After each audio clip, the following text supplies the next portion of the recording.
Saiman Sakida, para pendengar dan para pemirsa dimanapun antuna berada, Alhamdulillah segala puji dan syukur kita ucapkan dari Allah Subhanahu Wa Taala atas limpahan rahmat dan karunia-Nya kepada kita semua, sehingga di kesempatan pagi menjelang siang yang berbahagia ini kita kembali dipertemukan oleh Allah Tabaraka Wa Taala, tentunya masih bersama radio kebanggaan kita semuanya, yakni Radio Hidayah FM bersama menyongsong hidayah di bawah naungan Al-Quran dan Sunnah. Salawat dan salam tak lupa pula kita ucapkan buat Nabi kita tercinta, Rasul kita yang mulia Muhammad bin Abdullah. Salawatu salamu alaihi dan juga buat keluarganya, sahabat-sahabatnya, dan juga buat orang-orang yang ikuti beliau hingga hari kiamat nantinya. Baik khotbah iman, azanallah wa iyyakum para pemirsa dan para pendengar yang semoga senantiasa dirahmati dan diberkahi oleh Allah Tabaraka wa Ta'ala.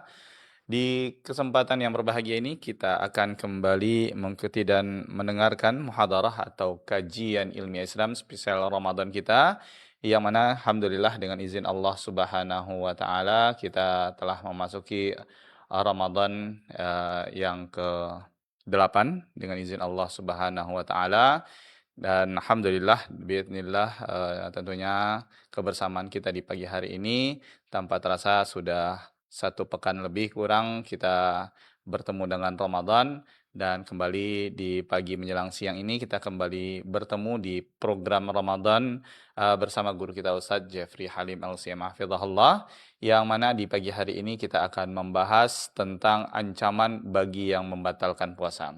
Dan alhamdulillah Al-Ustadz telah bersama kita di studio di kesempatan yang berbahagia ini.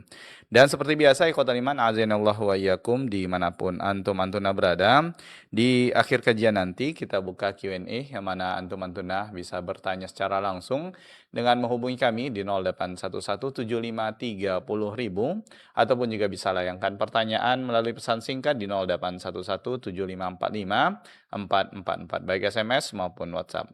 Baik sahabat hidayah dimanapun antuna berada, sebelum kita mulai acara kita di pagi yang berbahagia ini, terlebih dahulu ana Rudi Abu Muawiyah menyapa Ustaz di kesempatan yang berbahagia ini. Nah, Assalamualaikum warahmatullahi wabarakatuh Ustaz.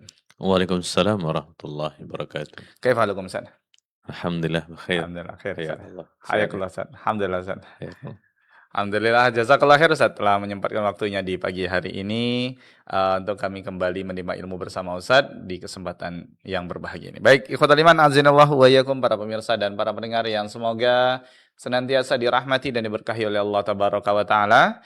Langsung saja kita simak untayan nasihat di pagi hari ini dengan bahasan ancaman bagi yang membatalkan puasa. Dan di akhir kajian nanti kita buka Q&A. Ya, silakan mengirimkan pertanyaan di 08117530.000 untuk penelpon, untuk pesan singkat di 081175454444. Baik, kepada Ustaz kami persilakan, falyatafaddal mashkura. Bismillahirrahmanirrahim. Alhamdulillah. Hamdan yuafi ni'amahu wa yukafi mazida.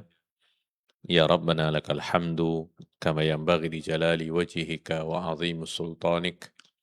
Asyhadu an la ilaha illallah wahdahu la syarika lah. Wa asyhadu anna Muhammadan abduhu wa rasuluh. Rabbi israh li sadri wa yassir li amri wahlul 'uqdatan min lisani yafqahu qawli. Allahumma zidna ilman warzuqna fahman. Allahumma 'allimna bima yanfa'una وانفعنا بما علمتنا إنك على كل شيء قدير اللهم يا حي يا قيوم برحمتك نستغيث فأصلح لنا شأننا كله ولا تكلنا إلى أنفسنا طرفة عين.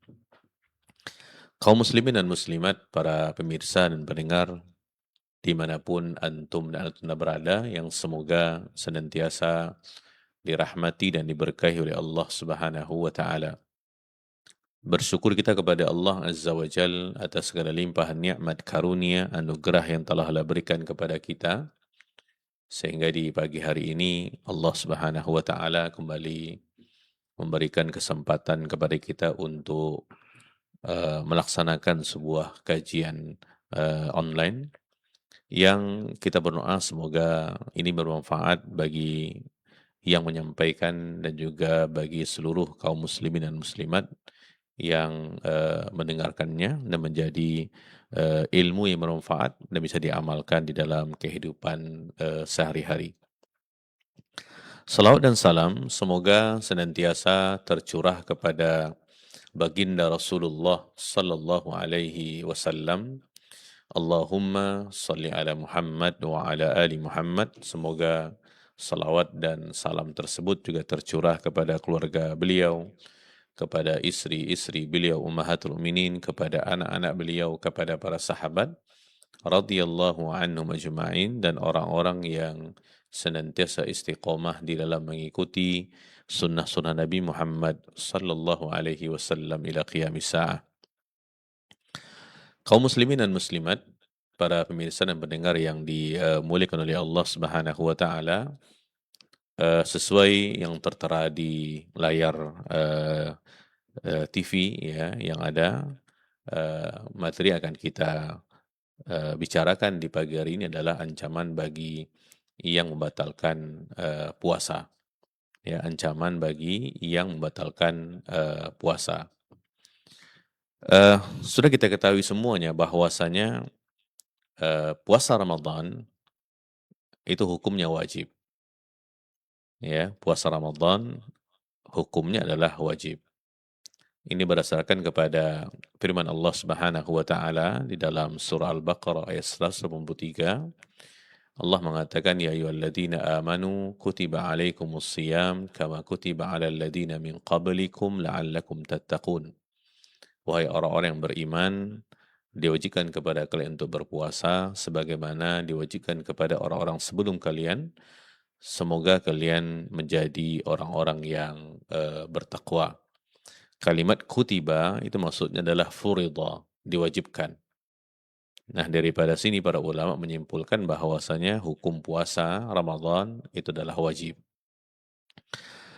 Kemudian juga dalam hadis Nabi Shallallahu Alaihi Wasallam bersabda, "Bunyal Islamu ala khamsin, syahadati an la ilaha illallah, wa anna Muhammadar Rasulullah, wa iqamis salah, wa ita'iz zakah, wal haji, wa sawmi Ramadan."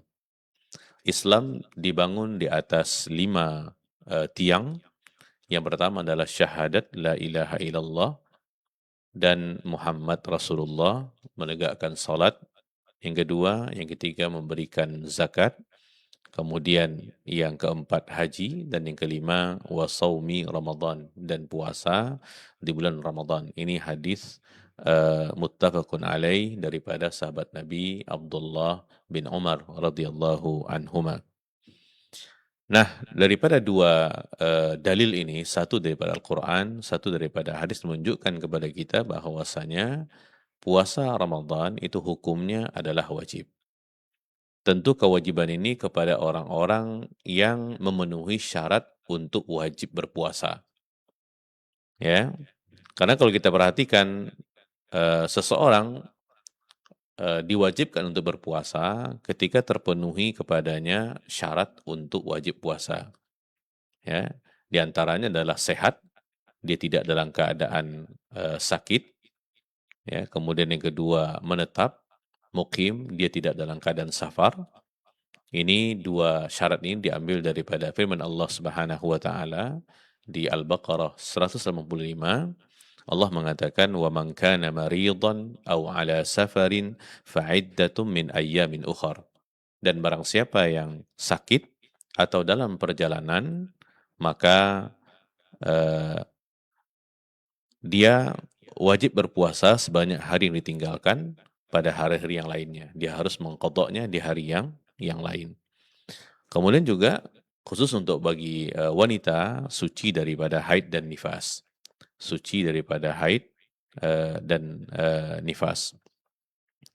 Daripada sahabat Nabi Shallallahu Alaihi Wasallam, ya, dia namanya adalah Mu'adzah. Dia pernah bertanya kepada Aisyah radhiyallahu anha ummul mukminin. Saya bertanya kepada Aisyah, seraya berkata, kenapa gerangan wanita yang haid mengqadha puasa dan tidak mengqadha salat? Maka Aisyah radhiyallahu anha mengatakan, apakah kamu dari golongan Haruriyah? Aku menjawab, aku bukan Haruriyah. Maka Aisyah radhiyallahu anha menjawab, "Kana yusibuna dzalika fanu'maru biqada'is shaumi wa la nu'maru biqada'is shalah." Kami dahulu mengalami hal itu, ya, haid dan juga nifas, maka kami diperintahkan untuk mengqadha puasa dan tidak diperintahkan untuk mengqadha salat. Ya, ini hadis daripada Aisyah radhiyallahu anha, ya, ini adalah hadis yang sahih. Nah, ini syarat seseorang wajib untuk berpuasa. Ya, dua yang di atas, laki-laki dan wanita, sedangkan yang di bawah, yaitu suci daripada haid dan nifas adalah khusus untuk wanita. Oleh karena barang siapa seorang muslim dan muslimah yang terpenuhi padanya syarat-syarat untuk wajib puasa, maka dia wajib untuk berpuasa. Kemudian juga kalau kita perhatikan di dalam fikih diterangkan tentang ashabul a'dzar, itu orang-orang yang memang diberikan keringanan untuk tidak berpuasa. Ya, kenapa mereka diberikan keringanan untuk tidak berpuasa? Karena memang mereka tidak terpenuhi syarat wajib tadi. Ya, yang pertama jelas orang yang sakit.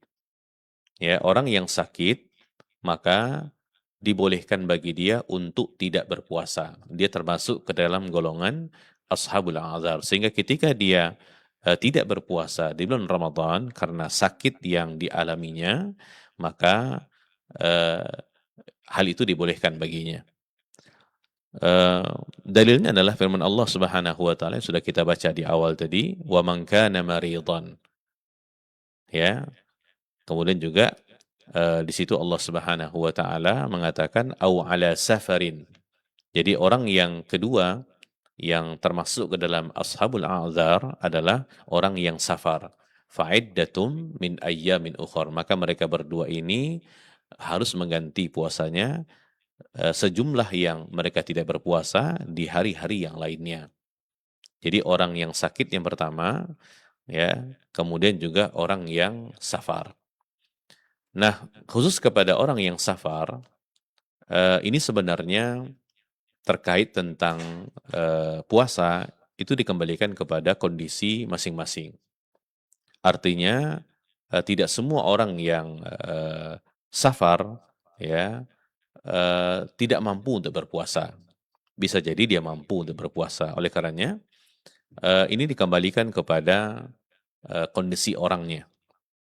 Karena memang dalam sebuah hadis daripada sahabat Nabi yaitu Abu Sa'id Al-Khudri dan juga Jabir bin Abdullah radhiyallahu anhuma, mereka pernah mengatakan kami pernah bersafar bersama Rasulullah sallallahu alaihi wasallam, maka ada yang tetap berpuasa dan ada yang tidak berpuasa.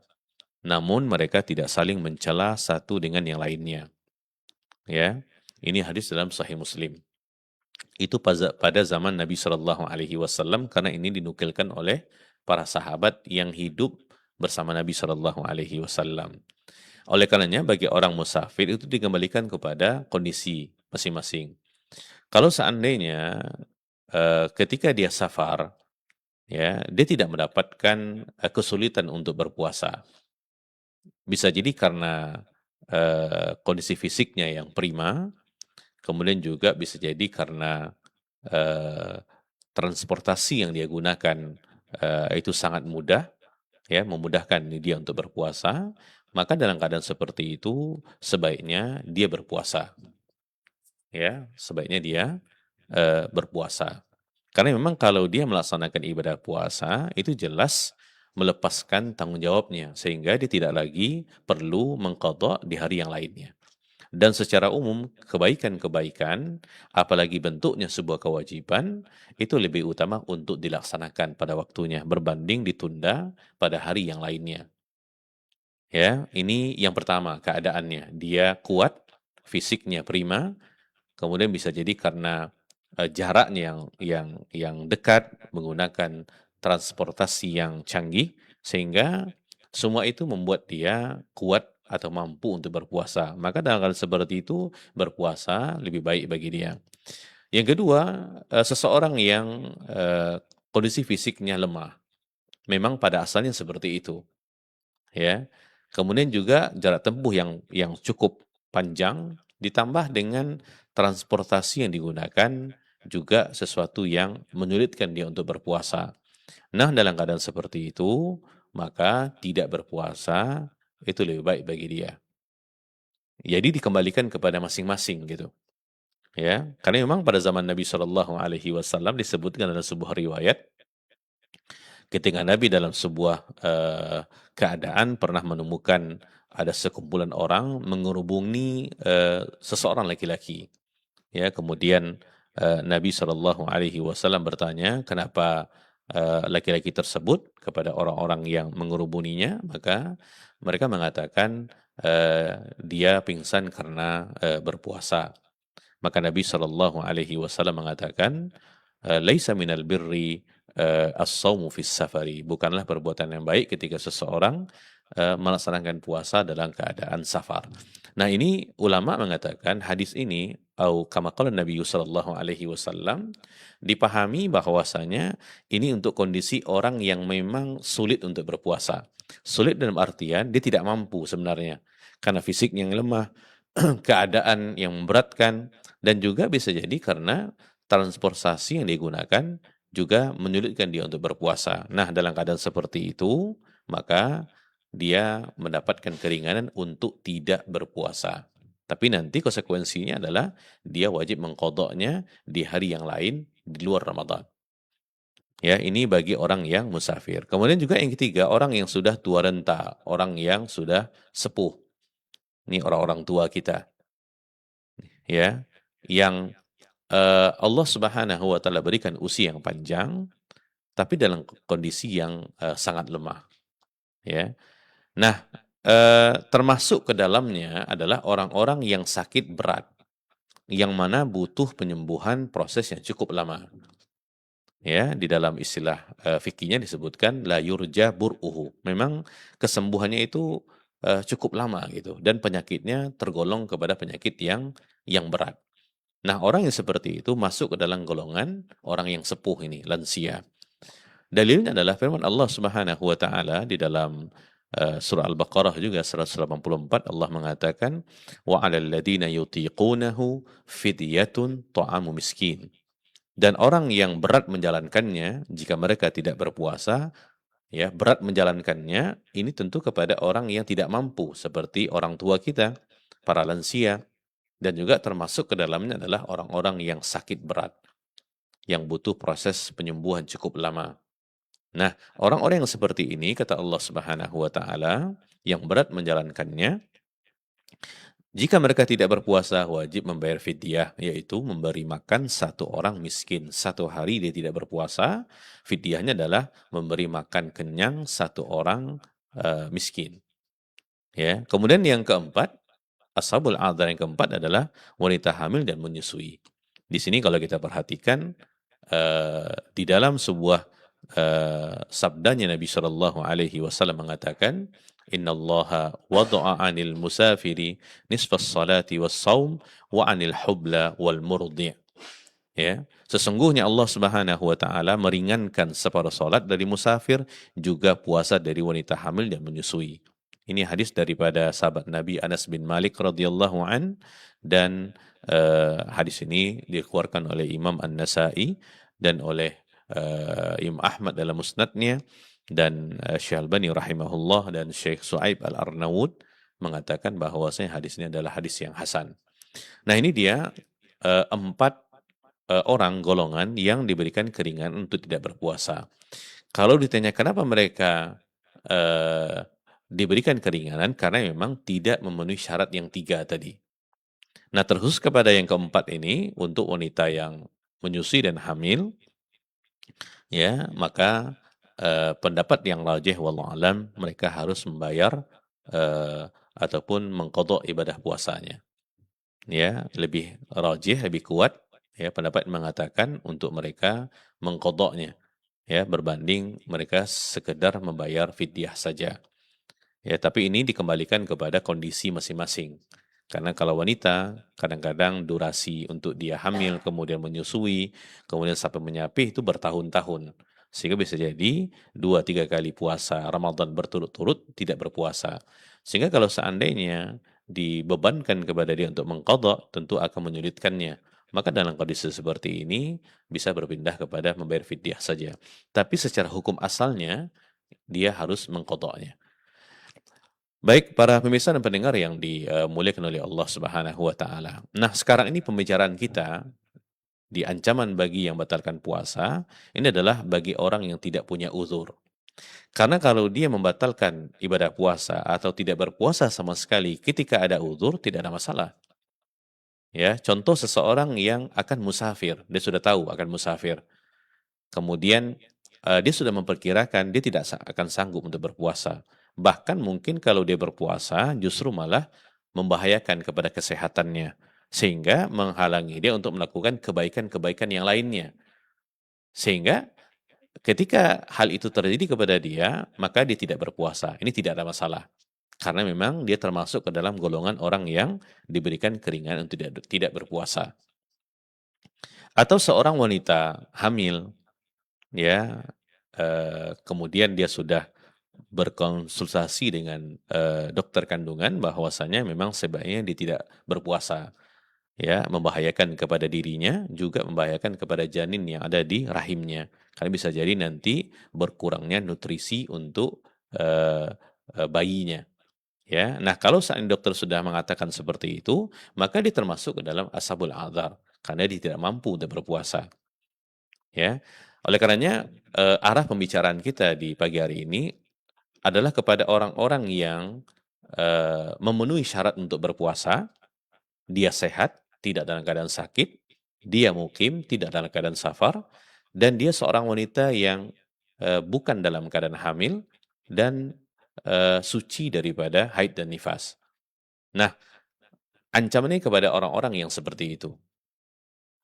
Ya, nah ini kalau kita perhatikan, terutama di tempat kita, itu sesuatu yang menyedihkan, bahkan cukup miris ya ketika melihat di siang Ramadan, ya, orang-orang yang diberikan kesehatan jasmani dan rohani oleh Allah Subhanahu wa taala masih di usia-usia muda dalam keadaan sehat tidak sakit tetapi tidak berpuasa.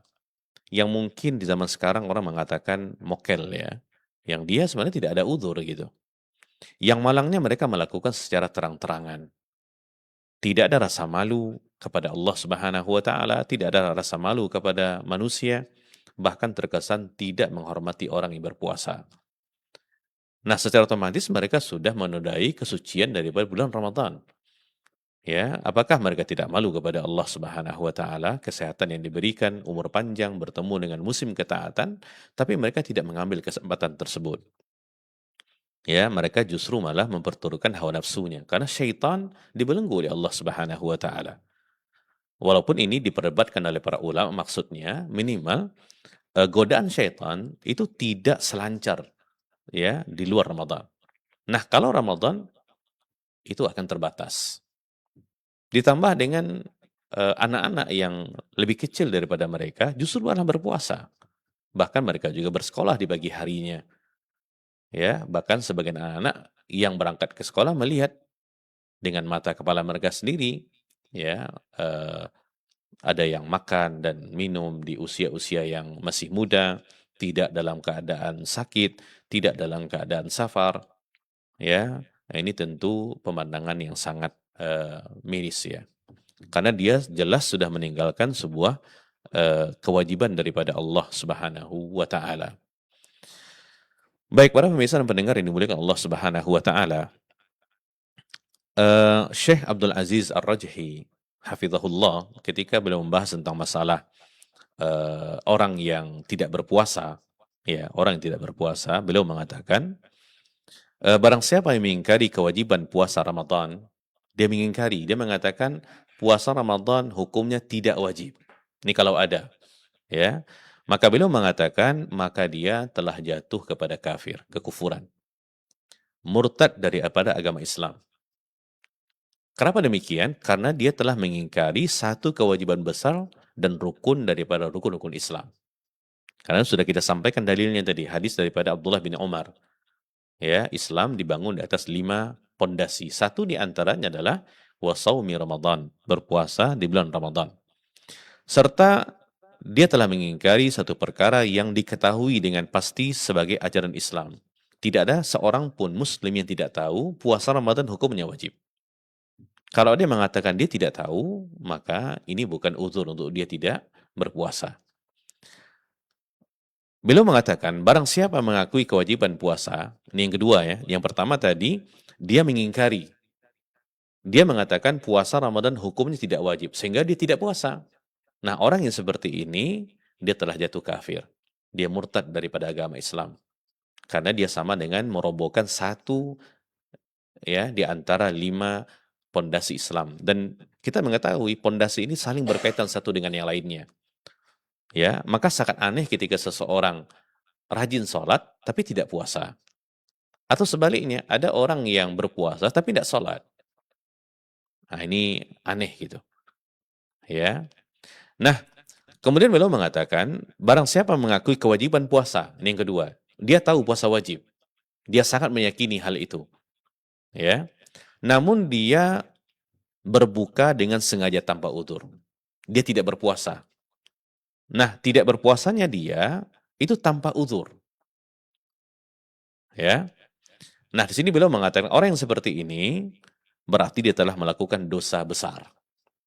Ini bukan dosa biasa, dia melakukan dosa yang besar. Kenapa dikatakan dosa yang besar?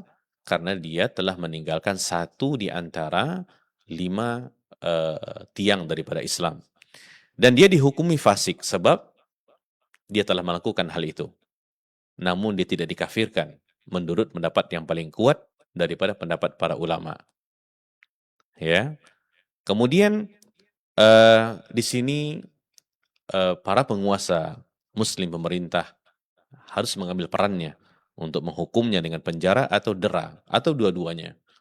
Ya, sebagian ulama mengatakan jika seseorang berbuka puasa Ramadan dengan sengaja tanpa udzur, ya, ada yang mengatakan bahkan dia telah jatuh kepada kekufuran. Ini kalau kita perhatikan ya dosa yang sangat besar. Bahkan kalau kita lihat di dalam kitabnya Al-Kabair yang ditulis oleh Imam Az-Zahabi rahimahullah, di situ beliau mengatakan bahwasanya orang yang tidak berpuasa, ya, orang yang tidak berpuasa tanpa uzur di bulan Ramadan itu termasuk ke dalam dosa besar yang keenam. Ya, dan itu lebih besar dosanya daripada orang yang berzina, mencuri dan seterusnya. Jadi ini bukan perkara yang mudah gitu. Nah, ya, terutama bagi golongan yang pertama. Dia tidak berpuasa bukan sebatas tidak berpuasa, tapi dia mengingkari kewajibannya. Ya. Juga yang kedua, walaupun dia meyakini kewajiban ibadah puasa, kemudian dia tidak berpuasa karena malas, mungkin dia menganggap pekerjaannya terlalu berat. Nah, ini sebagian ya. Dia menganggap bahwasanya ketika pekerjaannya terlalu berat, sehingga dia merasa tidak mampu dia berpuasa. Sebenarnya itu pilihan untuknya. Artinya pilihan itu, dia bisa meninggalkan pekerjaan tersebut atau melakukan hal-hal yang lain gitu. Jadi bukan uzur, ya. Nah, di sini para pemirsa dan pendengar yang dimuliakan Allah Subhanahu wa taala, seseorang yang membatalkan ibadah puasa ya, tanpa uzur, dia akan mendapatkan siksaan yang pedih nanti pada hari kiamat. Ya, ini hadis kalau kita perhatikan secara tekstualnya menerangkan tentang orang yang berbuka sebelum waktunya. Berarti dia membatalkan ibadah puasanya. Bukan orang yang memang tidak berpuasa sama sekali. Artinya tentu balasan yang siksaannya orang yang tidak berpuasa sama sekali berat. Ini dia berbuka sebelum waktunya. Kita bacakan hadisnya. Ya, ini hadis daripada sahabat Nabi Shallallahu Alaihi Wasallam yang namanya Abi Umamah Al-Bahili radhiyallahu an. Beliau mengatakan, sami'tu Rasulullah sallallahu alaihi wasallam yaqul. Aku pernah mendengar Rasulullah sallallahu alaihi wasallam bersabda, "Baina ana naimun." Ya, ketika aku sedang tidur. Ya, ini mimpi Nabi sallallahu alaihi wasallam dan mimpinya para nabi itu adalah sebuah kebenaran wahyu. Idh atani rajulani, tiba-tiba aku didatangi oleh 2 orang laki-laki. fa akhadha bi dhab'ayya, ya, maka kedua laki-laki tersebut memegang kedua lenganku. Fa'taya bi jabalan wa'ra. Kemudian mereka berdua membawaku ke sebuah gunung yang terjal. Jabalan wa'ra, gunung yang terjal. Faqala li, maka mereka mengatakan kepadaku, kata Nabi sallallahu alaihi wasallam, is'ad, naiklah. Fakultu, maka aku mengatakan, kata Nabi, inni la utiquhu, aku tidak mampu untuk naik. Faqala, maka mereka mengatakan, inna sanusahiluhu laka, kami akan memudahkan untukmu untuk naik. Ya, fasa'idtu, maka aku naik, kata Nabi sallallahu alaihi wasallam. Hatta idza kuntu fi sawa'il jabal. Nah, ketika aku sampai di puncak gunung, ya, ketika aku sampai di tengah-tengah gunung, ya, idza ana bi aswatin syadida. Tiba-tiba aku mendengar suara-suara yang sangat keras, yang sangat dahsyat bunyinya. Fakultu, maka aku mengatakan, kata Nabi sallallahu alaihi wasallam, ma hadhil aswat? Ya, ini suara apa? Kata Nabi sallallahu alaihi wasallam kepada dua laki-laki yang mendatangi dan membawa beliau tadi. Maka mereka mengatakan, hadza ghawa'u ahlin nar. Ya, hadza ghawa'u ahlin nar. Ini merupakan teriakan-teriakan daripada penduduk neraka. Summan talaqa bi, ya, fa idza ana biqaumin. Kemudian kata Nabi sallallahu alaihi wasallam, aku dibawa, summan tuliqa bi, aku dibawa, kemudian aku melihat sejumlah orang, ya, mu'alliqina bi araqibihim. Nabi sallallahu alaihi wasallam mengatakan beliau melihat sekumpulan orang, sekelompok orang tergantung, terbalik dengan urat-urat kakinya. Bi araqibihim musyaqqaqatun asdaquhum. Jadi Nabi Shallallahu alaihi wasallam melihat ada sekumpulan laki-laki, sekumpulan orang tergantung terbalik. Jadi kakinya yang di atas, kepalanya yang di bawah.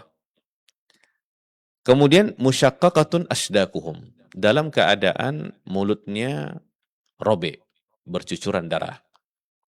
Jadi kepalanya ke bawah, kakinya di atas. Ya, tergantung dengan urat kakinya. Dalam keadaan mulutnya robek. Musyaqqaqatun asdaquhum. Tasilu asdaquhum dama. Robekan itu mengalirkan darah. Ya. Qala qultu, maka aku mengatakan, kata Nabi sallallahu alaihi wasallam, man haula, siapakah mereka? Ya, siapakah mereka? Kenapa mereka disiksa seperti itu? Maka dikatakan haula illadina yuftiruna qabla tahillati saumihim. Haula illadina yuftiruna qabla tahillati saumihim. Maka mereka menjawab, orang-orang itu adalah orang-orang yang berbuka puasa sebelum waktunya. Ya, haula illadina yuftiruna qabla tahillati saumihim. Nah, ini hadis sahih dikeluarkan oleh Imam An-Nasa'i di dalam As-Sunan Al-Kubra, juga oleh sebagian daripada ashabus sunan, ya, dan hadis ini disahihkan oleh Al-Hakim. Nah, ini para pemirsa dan pendengar yang dimuliakan Allah Subhanahu wa taala, ancaman bagi orang-orang yang berbuka sebelum waktunya. Berarti dia membatalkan puasanya tanpa udzur. Ya, yang mana mereka termasuk di antara penduduk-penduduk neraka. Yang Nabi Shallallahu alaihi wasallam dengar teriakan-teriakan mereka. Ya, dan kita kalau berbicara tentang masalah neraka, maka itu adalah tempat penyiksaan yang paling dahsyat, yang luar biasa, yang tidak pernah akan kita lihat sebelumnya. Dan Nabi Shallallahu alaihi wasallam ketika beliau bermimpi dan mimpi beliau adalah hak, menunjukkan bahwasanya ini sesuatu yang luar biasa. Ya. eh, orang-orang yang membatalkan puasanya, orang-orang yang berbuka sebelum waktunya tanpa udzur, maka dia akan disiksa dengan dia akan digantung nanti, ya, kakinya di atas, kepalanya ke bawah, kemudian dalam keadaan mulutnya robek itu mengeluarkan darah, ya.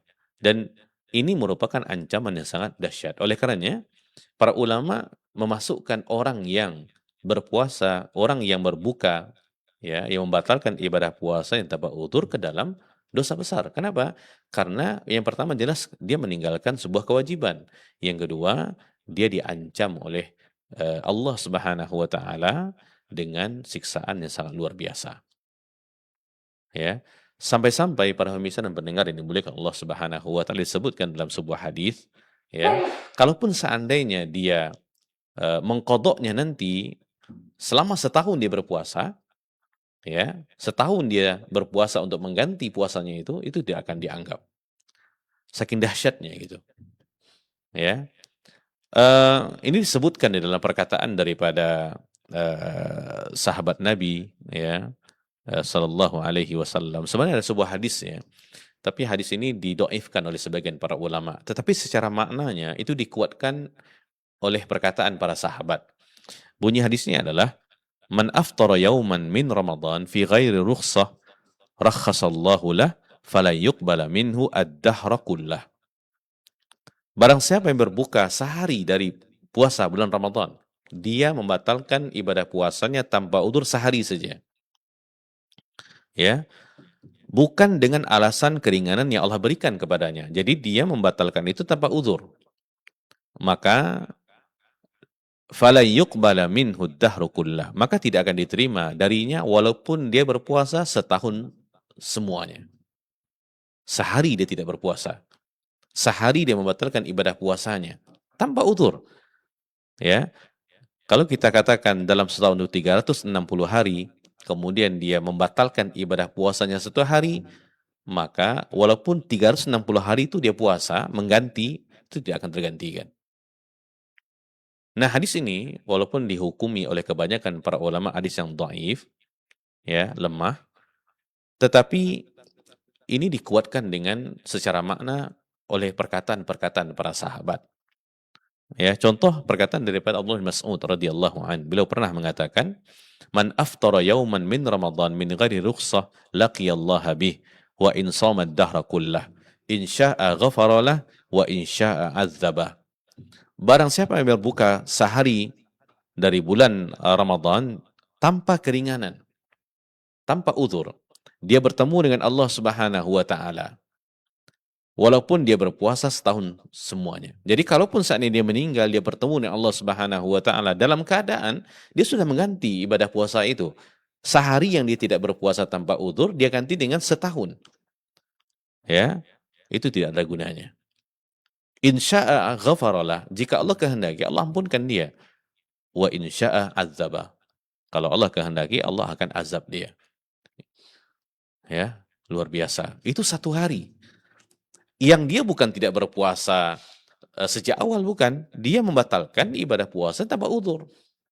Begitu besar ancaman. Apalagi orang-orang yang memang sengaja tidak berpuasa. Dia sudah punya niat nih. Dia tidak akan berpuasa. Padahal dia bukan termasuk daripada ashabul a'dzar.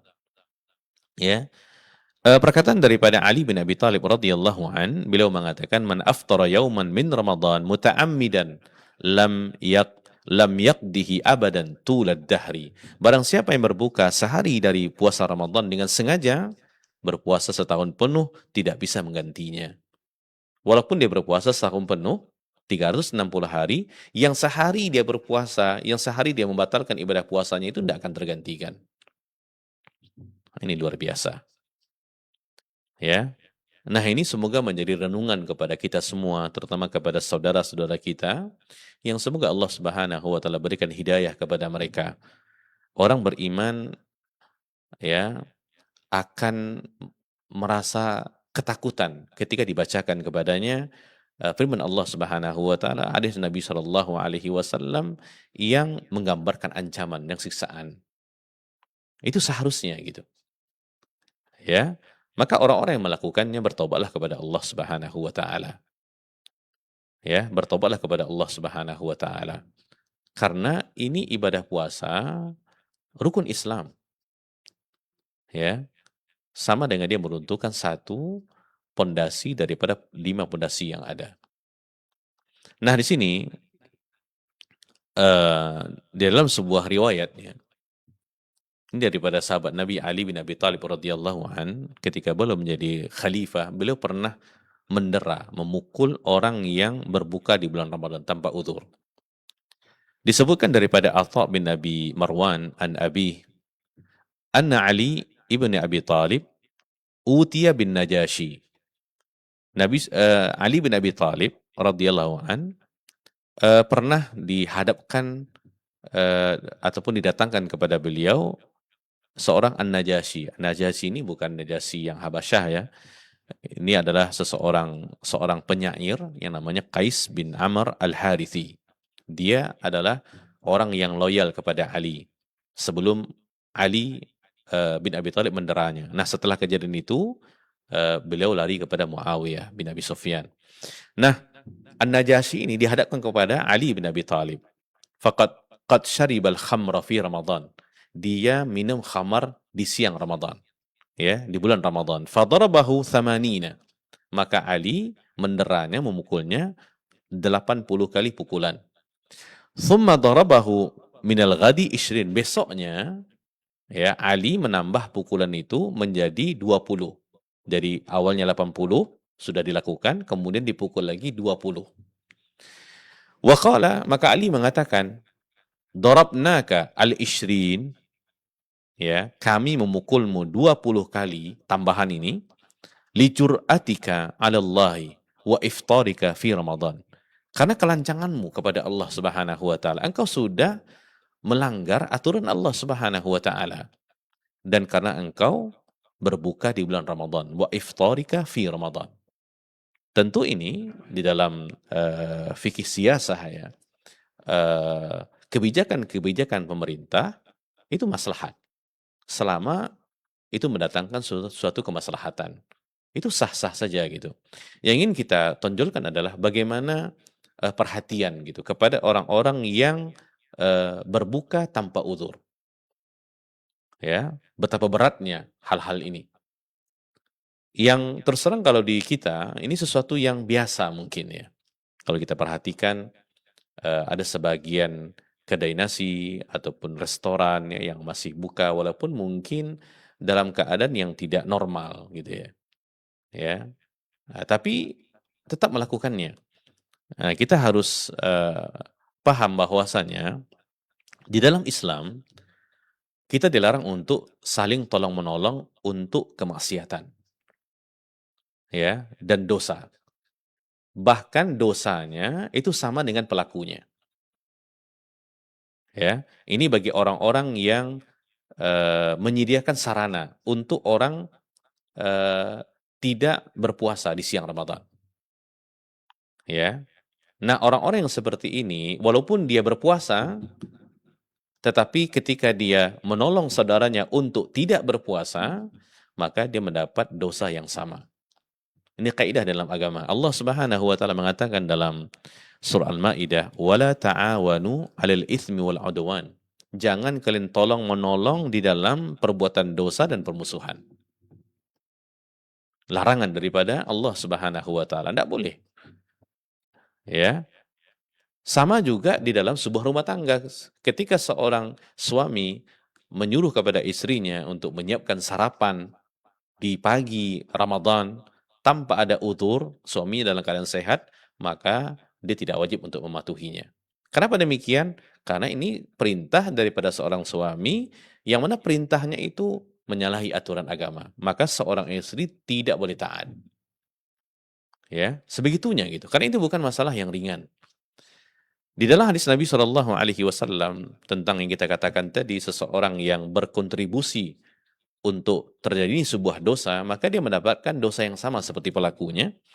Dalam hadis Sahih Muslim, Nabi Shallallahu Alaihi Wasallam bersabda, "Wa man sanna fil Islami sunnatan sayyi'ah." Barang siapa yang memberi petunjuk pada kejelekan kana alaihi wizruha, maka ia akan mendapatkan dosa dari perbuatan jelek tersebut. Kana alaihi wizruha. Wa wizru man amila biha, dan dia juga mendapatkan dosa daripada orang yang melakukannya. Jadi ada dua dosanya bagi orang yang berkontribusi melakukan sebuah untuk terjadi sebuah dosa. Yang pertama adalah dia mendapatkan dosa karena dia menyediakan tempat itu. Satu. Yang kedua, dia mendapatkan dosa daripada orang yang melakukannya. Karena kalau seandainya dia tidak menyediakan, maka orang tidak akan melakukannya. Nah, ya. Nah, karena dia menyediakan tempat itu, ya, kemudian dia berusaha membuat sedemikian rupa sehingga mungkin tidak akan diketahui. Ya, ada yang sebagai tirai, ada yang tutup sebelah, buka sebelah, ada yang tutup bagian depan pintunya, belakang dibuka. Ya. Kemudian juga min ba'dihi min ghairi ayyan qusa min auzarihim syai'an, tanpa mengurangi dosa mereka sedikit pun juga. Luar biasa. Ini hadis menjadikan renungan kepada kita semua. Ya, kalaupun seandainya seseorang tidak melakukan dosa, tetapi ketika dia berkontribusi untuk terjadinya dosa tersebut, maka dia mendapatkan dua dosa. Yang pertama adalah dosa menyediakan, yang kedua dosa orang yang melakukannya. Ini sebenarnya kaidahnya umum gitu, bukan hanya kepada orang-orang yang menyediakan tempat untuk orang tidak berpuasa di siang Ramadan. Ya, contoh seseorang dia punya ruko, kemudian disewa oleh seseorang. Orang menyewa mengatakan ini ruko saya gunakan untuk menjual khamar contohnya. Dia katakan kepada pemilik seperti itu. Dan pemilik tahu. Tapi ketika dia bersedia, maka dosanya juga mengalir kepada dia nanti. Ya, sekalipun dia tidak melakukannya, dia bukan menjualnya, tetapi dia menyediakan tempatnya. Seseorang yang berkontribusi sehingga terjadi sebuah pembunuhan, dia tidak melakukannya, tapi dia yang mengatur strateginya. Dia yang mengatur skenario-nya sehingga terjadi. Walaupun dia bukan pelakunya, dia bukan eksekutornya. Dan kita ingat di zaman Umar bin Khattab radhiyallahu an, ketika ada seseorang, ada 7 orang yang membunuh 1 orang, maka Umar membunuh ke-7-7-nya. Walaupun yang melakukan 1 orang. Kenapa demikian? Karena mereka semuanya bahu-membahu berkontribusi untuk terjadinya dosa itu. Sehingga mereka semuanya sama. Nah, ini harus diperhatikan. Ya, jangan sampai di bulan suci Ramadan ini yang sering kita dengar tentang keutamaannya, keberkahannya, ya, daripada ustadz-ustadz kita, daripada mubalik-mubalik kita, jazahumullahu khairan, ya. Tetapi ternyata ada juga orang-orang yang berusaha untuk menodai kesucian bulan Ramadan. Sehingga mereka dikatakan orang-orang yang rugi. Ruginya parah gitu. Artinya dia bukan hanya tidak diampunkan dosanya, tetapi dia juga menghilangkan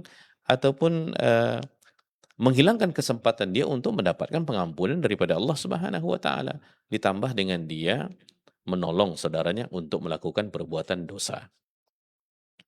Ya, ini menjadi sebuah bahan renungan kepada kita semuanya agar kita senantiasa memperhatikan terutama orang-orang di bawah kita, ya, orang-orang di bawah tanggungan kita, agar pastikan mereka senantiasa berpuasa.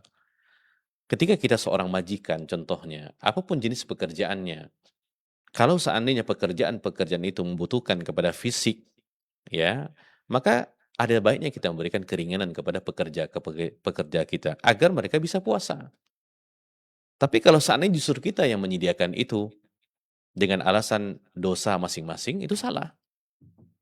Nah, ya, ini sesuatu yang harus kita perhatikan karena seseorang yang tolong-menolong di dalam sebuah keburukan, maka dia mendapatkan dosa yang sama. Sama dengan orang yang tolong-menolong di dalam kebaikan. Kan awal ayat mengatakan wa ta'awanu 'alal birri wat taqwa. Tolong-menolonglah dalam kebaikan dan ketakwaan. Nah, orang-orang yang berkontribusi untuk melakukan sebuah kebaikan sehingga orang melakukan kebaikan tersebut karena dia berkontribusi, maka dia mendapatkan pahala yang sama. Dan kita masih ingat seseorang yang memberikan perbukaan kepada saudaranya. Man fattara sha'iman. Maka dia mendapatkan pahala orang yang berpuasa. Dia yang menyediakan juadah perbukaan gitu. Walaupun mungkin sebatas seteguk air, satu butir kurma.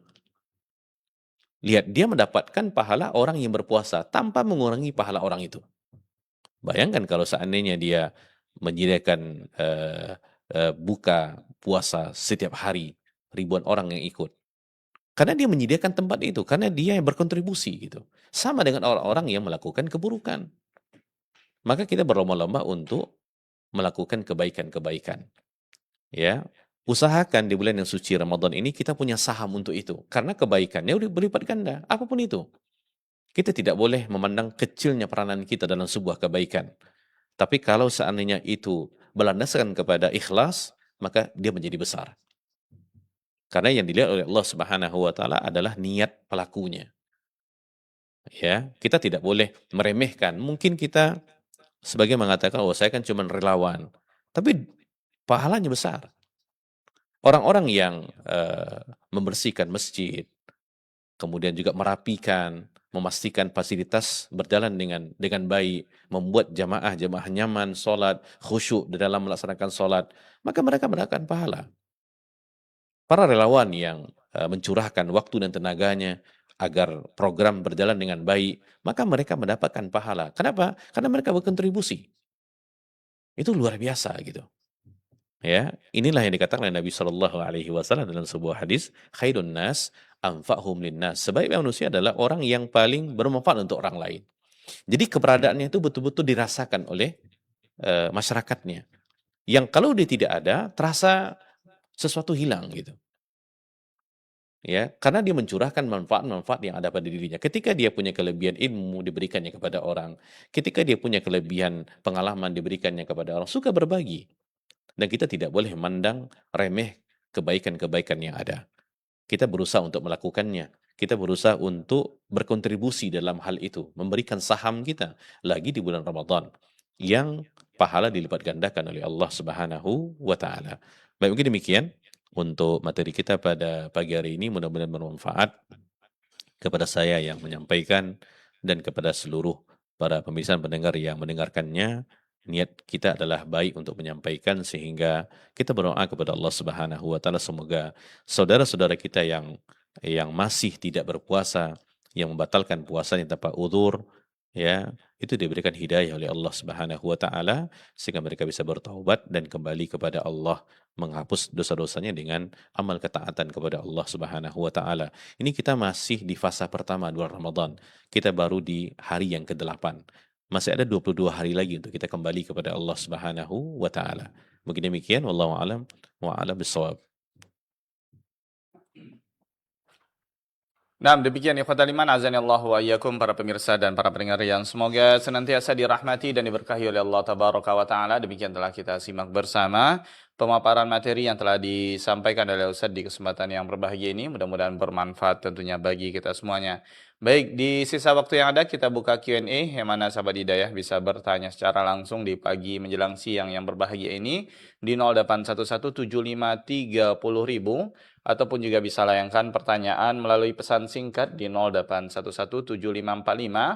081175454444 baik SMS maupun WhatsApp. Baik Ustaz, kita coba angkat penelpon perdana di kesempatan yang berbahagia ini. Halo, Assalamualaikum. Ya, waalaikumsalam warahmatullahi wabarakatuh. Dari siapa di mana Ibu? Ini dari Ummu Sa'diyah dari Sukakarya, Ustaz. Baik, silakan dengan pertanyaannya Ibu. Ya, Ustaz, izin Ana bertanya. Ya, silakan. Ana punya usaha laundry, Ustaz. Yang pernah ketika itu seorang pastor mengantarkan pakaian kepada kami. Pertama dia bilang, apakah saya bisa mencuci jubah, Bu? Katanya gitu, Ustaz. Ana berpikir jubah-jubah kita ya, Ustaz, karena kebanyakan memang pakaian syar'i yang Ana kerjakan. Lantas Ana bilang, ya insya Allah bisa. Ana belum tahu ini Ustaz, dia seorang pastor. Setelah dikerjakan pakaiannya, ternyata itu pakaian untuk ke gereja, Ustaz. Itu yang pertama. Yang kedua, pertanyaan Ana, apakah boleh Ustaz transaksi Ana mengerjakan pakaian orang non-muslim atau orang kafir, Ustaz? Sementara itu bukan pakaian ke gereja, itu pakaian sehari-hari. Namun Ana tahu itu mereka beragama Kristen. Itu aja pertanyaan ana Ustaz. Jazakallah khair. Assalamualaikum warahmatullahi wabarakatuh. Waalaikumsalam warahmatullahi wabarakatuh. Nah, Ustaz. Baik, terima kasih kepada Ibu di Sukakarya ya, yang sudah bertanya, yang punya usaha laundry. Semoga Allah jaga beliau, berikan kesehatan dan dilancarkan usahanya. Amin.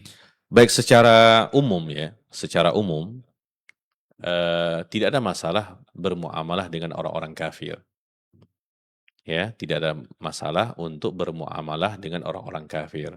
Berjual beli seperti yang tadi, ya, walaupun yang dijual adalah jasa, ya, itu tidak ada masalah sebenarnya.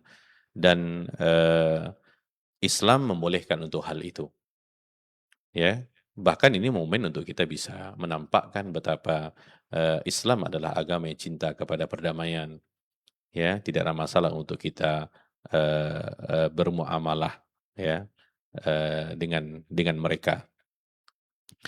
Di dalam Al-Quran ya, dalam surah Al-Mumtahanah, di situ Allah Subhanahu wa taala mengatakan, "La yanhaakumullahu 'anil ladzina lam yuqatilukum fid din wa lam yukhrijukum min diyarikum an tabarruhum wa tuqsitu ilaihim innallaha yuhibbul muqsitin." Allah tidak melarang kamu untuk berbuat baik dan berlaku adil terhadap orang-orang yang tiada memerangimu. Ini orang kafir yang tidak memerangi. Allah tidak melarang kita untuk melakukan perbuatan baik kepada mereka. Ya, dan tidak memerangimu karena agama dan tidak pula mengusir kamu daripada negerimu. Sesungguhnya Allah Subhanahu wa taala menyukai orang-orang yang berlaku adil. Jadi Allah tidak melarang itu untuk kita melakukannya. Ini sebatas muamalah yang memang diperbolehkan. Ya, bahkan Nabi Shallallahu Alaihi Wasallam yang kita ketahui ketika beliau meninggal, baju besinya itu tergadaikan kepada seorang Yahudi, itu non Muslim. Ya, jadi hal ini diperbolehkan secara umum. Ibu punya usaha laundry, kemudian menerima pesanan-pesanan untuk mencuci pakaian daripada non Muslim, itu tidak ada masalah. Sama seperti kita punya toko apapun itu, kemudian datang orang non Muslim untuk berjual, membeli sesuatu, maka tidak ada masalah. Ya, ini muamalah yang diperbolehkan, ya, termasuk yang tadi itu, ya. Nah, yang tidak boleh itu adalah kalau saat ini kita membantu mereka untuk melakukan sesuatu di dalam agamanya, ya, dan itu bukan toleransi namanya. Toleransi itu adalah kita membiarkan mereka untuk melakukan agama mereka tanpa mengganggunya, ya. Dan mereka bukanlah termasuk orang-orang yang memerangi dan tidak boleh diperangi. Ya, mereka termasuk ke dalam kategori kafir zimmi, yang mana hak-hak mereka dijaga oleh negara. Ini bisa lihat bagaimana indahnya Islam ini gitu. Ya, jangankan kepada orang-orang yang Muslim, kepada non-Muslim pun selama mereka tidak memerangi, selama mereka tidak mengganggu, selama mereka tidak melakukan hal-hal yang dilarang dalam agama, maka kita tetap harus berlaku baik kepada mereka. Kita memiliki seorang tetangga yang non-Muslim, maka hak tetangga tetap harus berjalan seperti biasa. Kita tidak boleh mengganggunya dan seterusnya. Yang dilarang itu adalah kalau seandainya kita menolong mereka untuk melakukan kemungkaran-kemungkaran. Termasuk diantaranya adalah yang sering kita sampaikan, ikut merayakan perayaan-perayaan mereka. Ya, itu jelas. Ya, karena ini sudah masuk ke dalam ranah agama. Itu yang Allah sebutkan dalam surah Al-Kafirun, yang mana ketika itu sekumpulan kufar Quraisy datang kepada Nabi Shallallahu Alaihi Wasallam, mereka mengatakan, wahai Muhammad, mari ikut bersama kami. Nanti ketika engkau merayakan, kami juga ikut bersamamu. Maka di akhir ayat Allah Subhanahu wa taala mengatakan, lakum dinukum waliyadin. Bagi kalian agama kalian, bagiku agamaku. Itu jelas gitu. Ya. Nah, kalau muamalah umum itu tidak ada masalah. Ya, bisa jadi jubah itu memang digunakan untuk itu, bisa jadi untuk yang lain, kita tidak tahu. Tapi secara umum hal itu dibolehkan. Ya, ini momen kita untuk bisa melihatkan bahwa Islam itu adalah agama yang cinta damai, ya, cinta kenyamanan. Kita tidak memisahkan di antara yang Muslim dengan non Muslim, ya, karena ini muamalah yang mubahah. Mungkin demikian Ibu, mudah-mudahan bisa menjawab. Wallahu a'lam. Wa a'lam bishawab. Yang terakhir tadi yang kedua saya. Nah, Ustaz, yang kedua itu masih tentang apa namanya? muamalah juga nih Ustaz. Allah, Masya Allah. Baik, nanti kalau ini Oke, kita iya, tambahkan nanti. Ya. Wallahu a'lam bishawab. Baik Ustaz. Kita akan kembali penelpon di kesempatan yang berbahaya ini. Naam. Halo, Assalamualaikum. Waalaikumsalam warahmatullahi wabarakatuh. Waalaikumsalam warahmatullahi wabarakatuh. Ya, dari siapa di mana Bapak? Anak Abu Ikhwan Ustaz Ya, silakan dengan pertanyaannya. dan Safar. Begini Ustaz, Assalamualaikum warahmatullahi wabarakatuh. Waalaikumsalam warahmatullahi wabarakatuh. Kemarin Anan dengarkan ceramah. Dalam ceramah itu begini Ustaz, di akhirat kelak mushaf yang kita baca akan menjadi syafaat bagi pembacanya, begitu Ustaz ya. Mushaf yang kita baca di dunia ini akan menjadi syafaat di akhirat kelak. Nah, sekarang begini Ustaz, karena kan bisa dikatakan sehari-harinya tuh pekerjaannya mobile terus Ustaz ya. Setiap minggu tuh ada dia safar jauh. Jadi membaca Al-Quran itu tidak dengan mushaf Ustaz, tapi yang ada di HP gitu Ustaz, pakai Muslim Pro. Nah itu bagaimana tuh Ustaz ya? Baik. Itu yang pertama Ustaz ya. Yang kedua, anak kan safar saat ini anak safar sekitar 9-10 jam loh Ustaz perjalanannya menggunakan mobil. Lebih afdal mana Ustaz ya? Saya tetap melanjutkan puasa atau saya membatalkan puasa? Gitu Ustaz. Lebih afdal mana? Baik. Kalau anak pribadi sih sayang rasanya untuk membatalkan puasa. Menurut anak sih rasanya karena sanggup gitu loh. Baik. Karena kalau saya membatalkan puasa kan anak harus mengganti kan begitu. Tapi ini masalah afdal Ustaz. Lebih afdal mana? Baik. Saya Itu tetap saja, Pak. berpuasa atau saya batalkan. Nah, gitu aja Ustaz. Jazakumullah khairan. Assalamualaikum warahmatullahi wabarakatuh. Waalaikumsalam warahmatullahi wabarakatuh. Naam, Ustaz. Baik, terima kasih kepada saudara kita yang sudah bertanya dalam perjalanan. Semoga Allah berikan keselamatan kepada beliau sampai ke tujuan dan kembali kepada keluarganya. Amin. Tentang masalah beliau pernah mendengar ya sebuah ceramah yang mengatakan mushaf itu memberikan syafaat. Ya, di sini saya luruskan hadisnya. Ya, hadis dari Nabi Shallallahu Alaihi Wasallam ini termasuk dalam keutamaan orang-orang yang membaca Al-Quran. Jadi bukan lebih fokus kepada mushafnya gitu, tapi membaca Al-Qurannya. Apakah daripada mushaf ataupun daripada aplikasi-aplikasi yang ada di Android, tablet, dan sejenisnya. Dan Alhamdulillah di zaman sekarang sangat banyak, kita tinggal memilihnya. Dalam hadis ini, Nabi SAW mengatakan, hadis daripada Abi Umamah Al-Bahili, qal, sami'tu Rasulullah SAW yaqul, iqra'ul Qur'ana fa'innahu ya'ti yawmal qiyamati syafi'an li ashabi. Rawahu Muslim. Bacalah Al-Quran, kata Nabi SAW, karena Al-Quran itu pada hari kiamat akan datang sebagai syafaat untuk para orang yang membacanya. Iqra'ul Qur'an fa'innahu ya'ti yawmal qiyamati syafi'an li ashabi. Bacalah Al-Quran, kata Nabi SAW, karena dia nanti akan memberikan syafaat kepada orang yang membacanya. Tentu ini syafaat seizin daripada Allah Subhanahu wa Ta'ala. Ya, itu hadis Abi Umamah Al-Bahili di dalam Sahih Muslim. Dalam hadis yang lainnya, ya, ini dikaitkan dengan ibadah puasa. Rasulullah Shallallahu Alaihi Wasallam bersabda, dikeluarkan oleh Imam Ahmad, ya, as-siyam wal Qur'anu yashfa'ani lil 'abdi yaumal qiyamah. Amalan puasa dan membaca Al-Quran, ya, amalan puasa dan membaca Al-Quran akan memberikan syafaat kepada seorang hamba di hari kiamat. Ya, yashfa'ani lil 'abdi yaumal qiyamah. Yaqulu siyam mengatakan, puasa mengatakan, ay rabbi mana'tuhu at-ta'ama wasyahawati bin nahar fasyaffi'ni fi. Maka ibadah puasa akan mengatakan, wahai Rabbku, aku telah menahannya dari makan dan syahwat di siang hari, maka izinkanlah aku memberi syafaat kepadanya. Ya, fasyafi'ni fi. Wa yaqulul Qur'an, dan Quran mengatakan, mana'tuhu an-nauma bil-laili fasyafi'ni fi.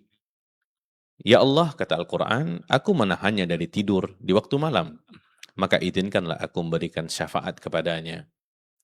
Qal, maka Nabi SAW mengatakan, fa yushaffa'ani, maka Allah Subhanahu wa taala memberikan izin kepada keduanya, puasa dan Al-Qur'an, untuk memberikan syafaat kepada yang berpuasa dan kepada orang yang membaca Al-Qur'an.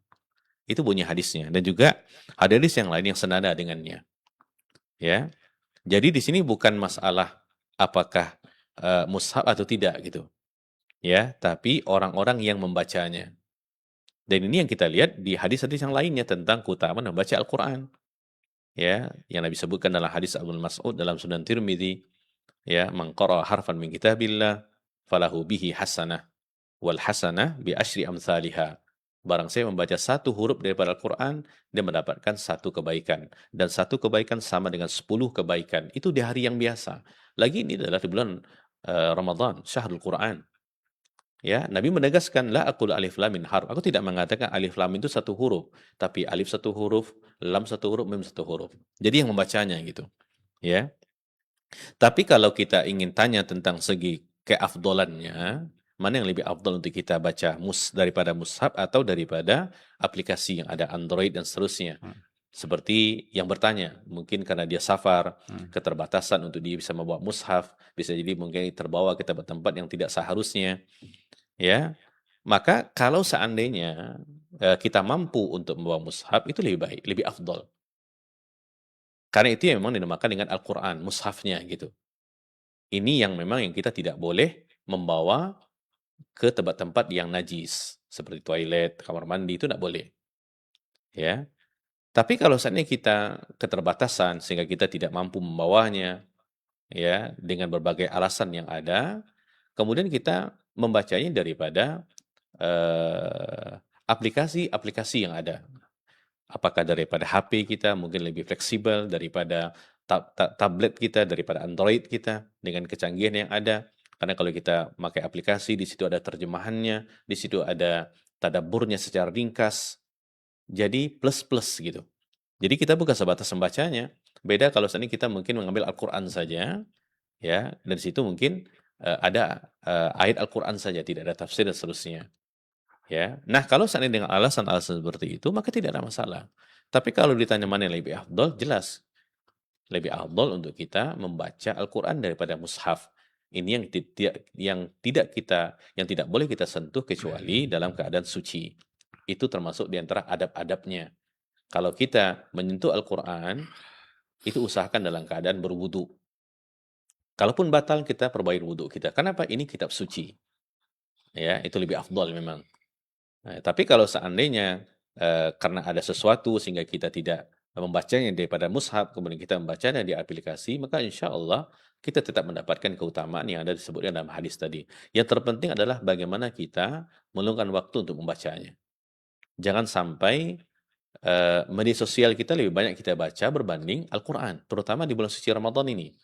Maka saya nasihat kepada diri saya pribadi, kita semua, mungkin di waktu inilah untuk kita menutup semua media sosial kita, Facebooknya, Instagramnya, Twitternya, ya, TikToknya, mungkin semuanya itu, karena itu akan menghilangkan waktu kita. Kita akan sibuk untuk men-scroll-scrollnya, ya, yang tidak ada gunanya, menghabiskan waktu kita. Baik kita ambil Quran, kita membacanya.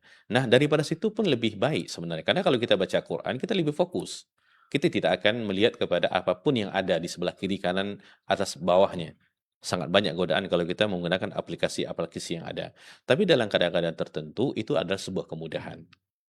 Ya, insya Allah kita masih mendapatkan keutamaan yang disebutkan dalam hadis tadi. Syafaat, ya, apalagi tadi disebutkan Al-Quran, mana'tuhu an-naum bil-laili. Karena orang-orang dahulu pada salaf, mereka menunggu malam bukan untuk melakukan apapun, kecuali untuk beribadah kepada Allah.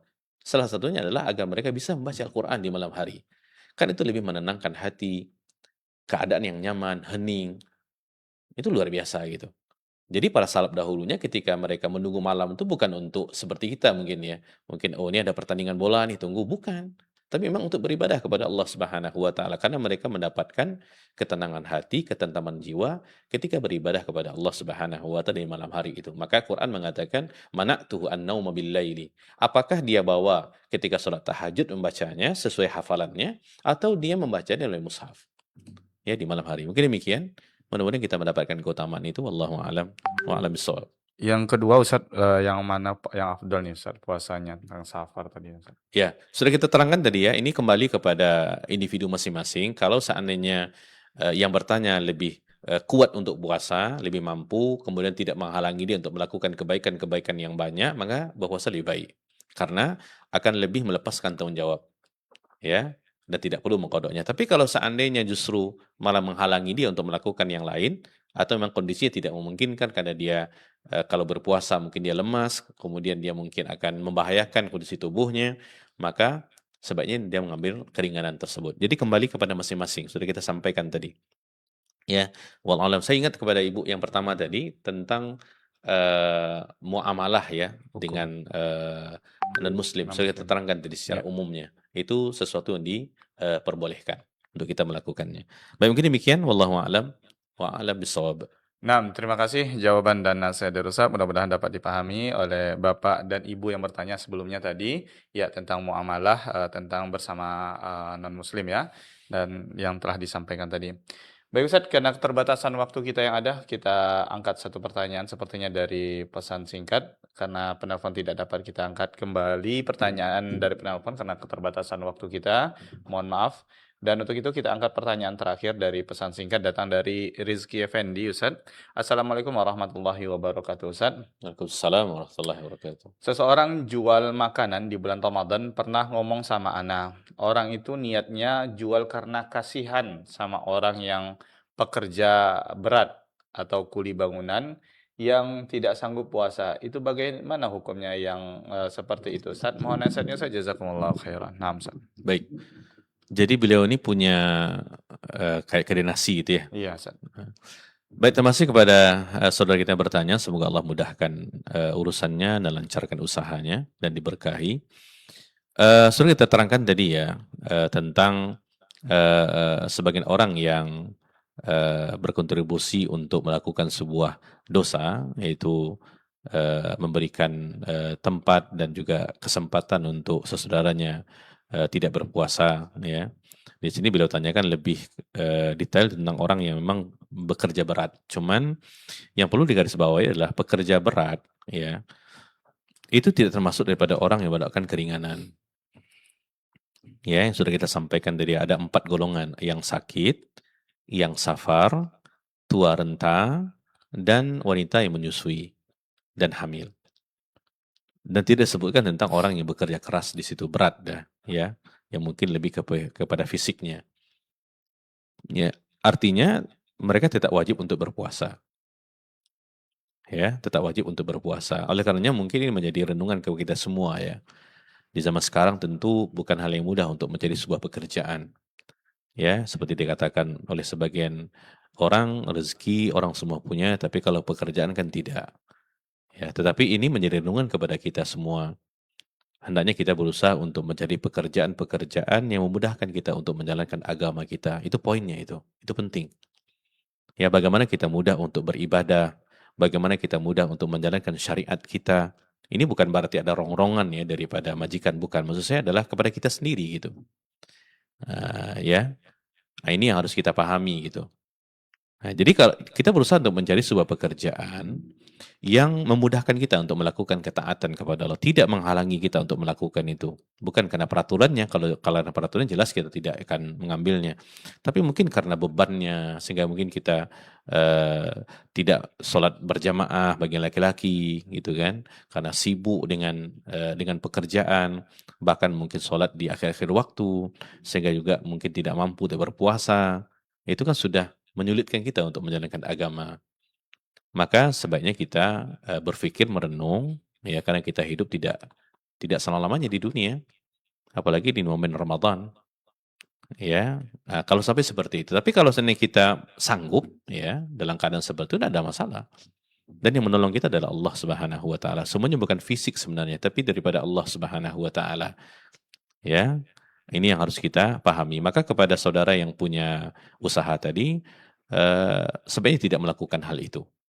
Karena orang yang bekerja berat, yang perlu kepada fisik yang kuat, mereka bukan termasuk di antara orang yang diberikan rukhsah untuk tidak berpuasa. Bukan termasuk daripada min ashabil a'dzar yang sudah kita terangkan tadi. Silakan nanti dibuka buku-buku fikih yang dahulu atau yang sekarang tentang masalah ini. Kita tidak menemukan orang yang bekerja berat. Sebagian mengatakan mereka termasuk kepada tua renta yang tidak mampu untuk berpuasa. Tapi yang perlu kita ketahui, tidak mampunya itu ada tanda kutipnya kalau yang pekerja berat. Sedangkan orang tua itu jelas selama-lamanya. Ya, jadi kita tidak bisa memahami dalil itu dengan selera kita masing-masing, tidak. Kita harus kembalikan kepada pemahaman para ulama. Ya, istimbat para ulama.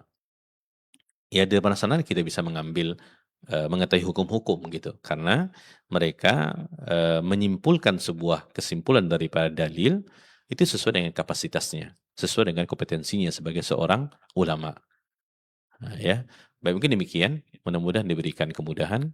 Wallahu a'lam wa a'lam bis-shawab. Nah, terima kasih jawaban dan nasihat dari Ustaz. Mudah-mudahan dapat dipahami oleh saudara kita Rizky Effendi yang bertanya di kesempatan yang berbahagia ini. Baik Ustaz, sepertinya itu yang dapat kita ajukan karena keterbatasan waktu kita yang ada. Dan sebelum kita akhiri mungkin ada ihtitam dari bahasan kita Ustaz. Nah.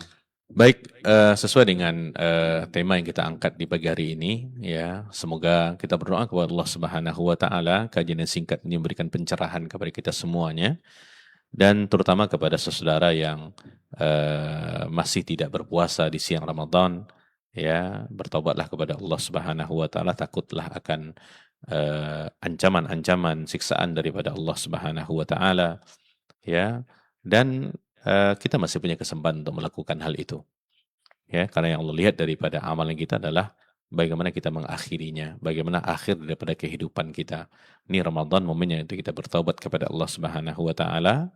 Jadikan kita ini adalah budak-budak kepada Allah, jangan budak-budak kepada dunia yang hanya memperturutkan hawa nafsunya saja. Kalau seandainya tidak di Ramadan nih kita puasa, kapan lagi kita mau puasa? Ya, ini harus kita camkan di diri kita. Jangan sampai nanti kita mendapat ancaman lagi. Daripada hadis yang lain ketika Nabi mengatakan raghima anfi rajulin adrakahu Ramadan summan sarah fala yughfarlah. Celakalah seorang laki-laki, dia bertemu dengan Ramadan dan Ramadan berakhir, tidak ada satupun dosa pun yang diampunkan oleh Allah Subhanahu wa Ta'ala.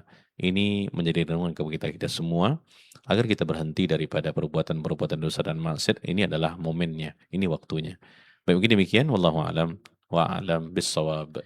Nah, terima kasih. Jazakumullah khairan. Barakallahu fikum. Kita ucapkan pada Ustaz yang telah memberikan tausiahnya di kesempatan yang berbahagia ini. Mudah-mudahan apa yang telah kita simak bersama, baik dari materi dan juga soal jawab, mudah-mudahan bermanfaat tentunya bagi kita semuanya. Dan mohon maaf yang sebesar-besarnya buat ikhwatul iman yang telah mengirimkan pertanyaan melalui pesan singkat dan penelpon tidak dapat kita angkat dan kita bacakan karena keterbatasan waktu kita yang ada bersama Ustaz di kesempatan yang berbahagia ini.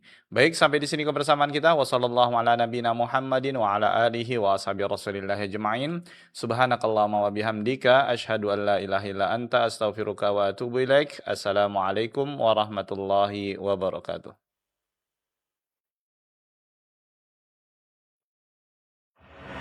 Wahai orang-orang yang sedikit akalnya, wahai orang-orang yang kasar hatinya, wahai orang-orang yang sedikit mengambil pelajaran, obatilah hatimu, berdirilah di pintu Allah Subhanahu wa Ta'ala sebelum kesempatan itu terlambat. Wahai orang-orang yang berkutat di dalam maksiat, orang yang berkutat di dalam maksiat. Wala tahsabannallaha ghafilan amma ya'malu zalimun. Jangan kira Allah itu lalai dan tidak tahu apa yang dilakukan oleh orang-orang yang berbuat zalim. Innama yuakhiruhum liyaumin tashkhasu fihi al-absar. Allah hanya undur. Allah hanya undur, saudaraku.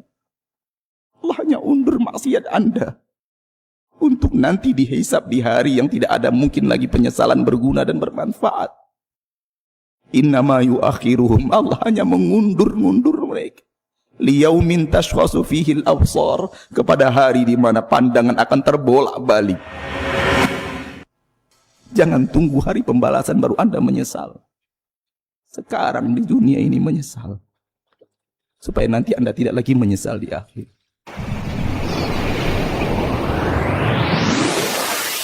Hidayah 103,4 FM.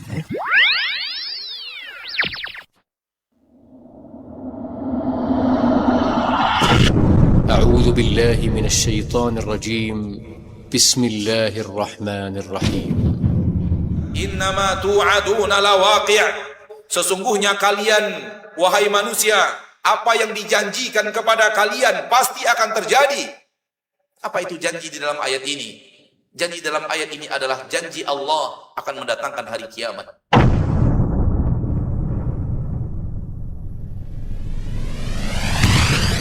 ويل يومئذ للمكذبين Wailu yauma'idzin lil mukadzibin.